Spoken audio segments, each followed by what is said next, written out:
gì vậy? Ui, tối đèn ui. Cho luôn, cho tí. Ô, cô ơi có chỉ bán đâu khô hỏng à cô.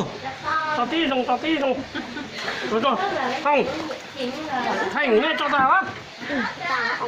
Hú từ nè, hú ơi. nó thế cả chị cho mấy không chứ chứ Mấy lúa xíu thế sánh á. Ủa?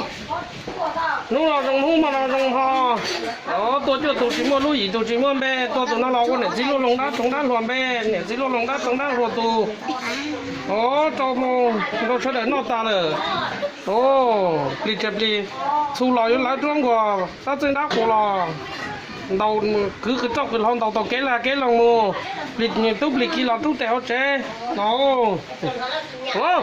đi luôn chứ ý lệnh luôn sẽ vãi chứ đi tàu sao đâu chứ còn sao được bỏ trên nông thế mà sao được dùng nông mà thế chứ đầu tư này cũng được cây nông tới đáp vào trong thằng lúc khỏi một số mà lo cho tao cả tới luôn đi bố mẹ xây với kìa hả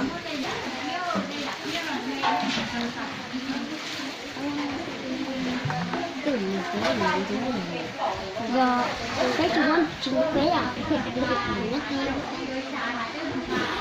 đấy của cái gì thôi ta sao quá lành khởi lúc lành lúc nào trong hôm nào trong hoa tử xe cú tua tụi nó lò đá trong đá lò tù tụi nó đá trong đá lò bê trong đồ sẽ đánh nó ta lì chẹp lì thu lò lấy trong đó qua lì túp lì kia lò túp tèo chế đá trên đá của lò mình tàu cứ trâu nó cứ hông tàu cái là cái lòng đó